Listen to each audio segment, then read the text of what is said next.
And this moment here, Keti, caught us by surprise. That looks like a blunder.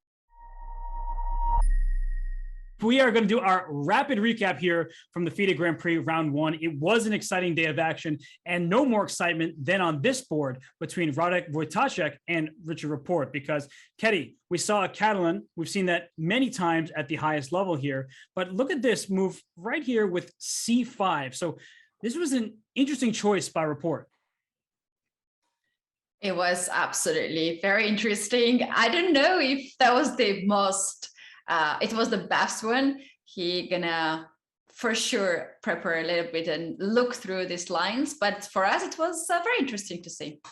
Yeah, because when you make the move C5, you look at some of these light squares, and as the game continued, the first thing we were pointing out was at this moment, Queen D3, Knight C6 castle, and Rook A6. So Keti, we don't often see the Rook on A6, but we were fond of the idea. Yeah, we liked this idea. The idea was to push b5 and then to develop the bishop on b7 instead of d7, which looks very good for black.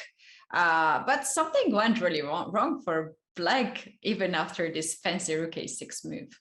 That's right. I mean, bishop d7 would have the drawback of giving away this pawn on d4 right away. So after knight takes d4, you have problems down the d file, problems in the diagonal. So that's why the move b5 was played instead, and thus the bishop came to b7. But after the trade of knights and queen takes d4, okay, this was a big moment where Rapport said, I don't want to trade queens. Instead, he went queen a8. Yeah, he went here queen e8, and what I really liked how white played here, Wojtaszek, he went his bishop back on f1. He wanted to activate the knight, get this knight on e5, attack the bishop, and the main idea here for white was to open up f1 a6 square. Exactly, and you couldn't play knight e5 before the bishop on g2 was hanging, and if black tried to take on f3, this wouldn't end so well, because there goes that open diagonal that we're talking about. b5 is in trouble, and white is the side that is much better, even though f3 is a target. So instead, we saw bishop d5, knight e5, and this moment here, Keti, caught us by surprise. Rook d6 by Rapport. He didn't want e4 to happen, white to control the position, but rook d6, that looks like a blunder. Yeah, that what we thought it was a blunder, but then we figured out white was a really nice move. For instance, if white goes with e4, which looks so natural move to attack the bishop, and which is pinned on d file, now black has moved rook d to d8. And the idea is to take on d5 with the rook and attack the queen and the knight at the same time. And what a tactical eye Rapport has. I mean, he really is so creative, and it was a good move. e4 was not played for this reason. Instead, queen c5 was a great response by Wojtaszek, because the rook went back to a6. e4 now is a big threat because the queen isn't in trouble on the d4 square. So rook a6 back, and now queen c7, trading the queens. And Keti, this endgame was not pleasant for black. It was not pleasant, and white had nothing to risk, and white slowly outplayed black in this endgame. And he didn't just take on c4. He could try to win a pawn in that way, but he makes the move e4, offering a trade instead. He understands that the rook on c1, the rook on d1, the knight on e5 are all better than their counterparts. So we saw finally, at long last, the capture on c4 happened, because it couldn't stay there forever. And then after knight takes c4 and rook coming to c2, Keti, it's an extra pawn for white, but the way Wojtaszek did this from here on out was really nicely done.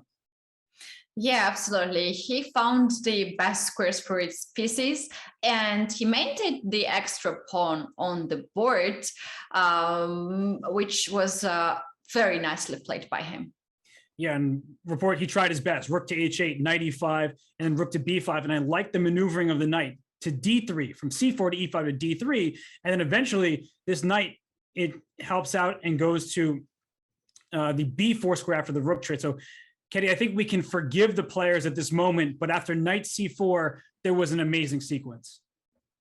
Yes, there was a beautiful idea which you found, and that was starting with knight c6. White gives up b2 pawn, but the idea is to play then e5 to trap the knight on b2, starting with e5 check. And then when the king moves away, white has just 2 moves, white needs just 2 moves, king d2, king c2 to pick up the knight. And I was listening to you and showing the wrong move, but knight a5 first is important. Oh. The knight on b2, it can't get out, right? So the knight is trapped there, d3, d1, in control by the white king. There's a pawn on a4 and the c4 square now covered by the knight. This would be a losing position. So instead of knight c6, which is not that easy to play because the most logical move is knight d3, we got here. And Keti, this was the moment where black really lost the thread because here, king d6 was a mistake. You came up with this brilliant idea, f5. So why don't you walk us through some of these lines? Yeah, f5 was a sort of like chance for black to simplify the position, trade a little bit of more pawns, and then to try to queen the g pawn. Let's say the line, for instance, e takes f5, e takes f5, g takes f5. White gets the pawn there, but black can pick it up with the king f6, king f5. White, on the other hand, will start to grab just march to a4 pawn, and now king takes f5, king c3, and the knight e3 was the move, right? Yeah, so you know, it's funny because I was thinking the same thing, king f6, king f5, and I think this is what Rapport missed in his calculations, that knight e3 was the important move, which seems so counterintuitive. You're bringing all your pieces away from the queen side, but Keti, keep going with this variation because it was pretty beautiful. Yeah, so now knight can come on d4, attacking on f3. White has to play knight e5 maybe first. And black can play king f5, king a4, king f4. And now, now white can either push b pawn or white can either push a pawn. And our choice was to push a pawn, as I remember, because then at the end it was a check, which we liked very much. Yeah, so takes, and both sides are pushing the pawn. It's a race and both sides queen, white queens with check and has the extra b2 pawn. So I think we can excuse the players, you know, for not finding these crazy long sequences. They're super grandmasters, the best players in the world. And this is the type of line you have to find to give yourself a chance as black. I mean, Rapport didn't find this and he lost the game, but what a line this was. Yeah, absolutely. And we were able to move the pieces, then take it back and find something better. They had not that opportunity, and they had really no time on the clock. Instead of this line, Rapport went with a very passive continuation, and that allowed Radosław Wojtaszek to activate his king, and then to win on the king side. Yeah, this move e5 was really important here, just to break open the position, trying to infiltrate. And again, black is just too slow. You're down a pawn, and so trading on e5 would not help out, because after pawn takes e5, knight takes e5, knight takes b2, white has the move f4, and you're just opening up the path for this g pawn to go and promote. So instead of taking on e5, he went f5, but unfortunately for him, it didn't work. And Keti, I really liked how you were suggesting, and then Wojtaszek played this game, because he went king d5, and then here he went f4, because he wanted to keep more pieces on the king side. Yeah, he wanted to keep the f pawn on the board, so there would be 2 connected pass pawns, and also he wanted to keep the king on b5 and push this king back.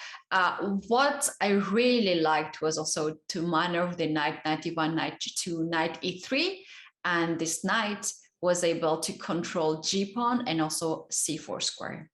Yeah, the knight is such a good piece in positions like this because it covers both sides of the board. And after king went back to b6, and the final touch here caused resignation, because even though it looks like the king can't go d5, can't go to c4, finally gets to d4 to attack this knight. Knight f5 is check and picks up this pawn, so white would win the game. So that was an amazing sequence by Wojtaszek. He was the last minute replacement, but he is going to be a force. And that is your rapid recap.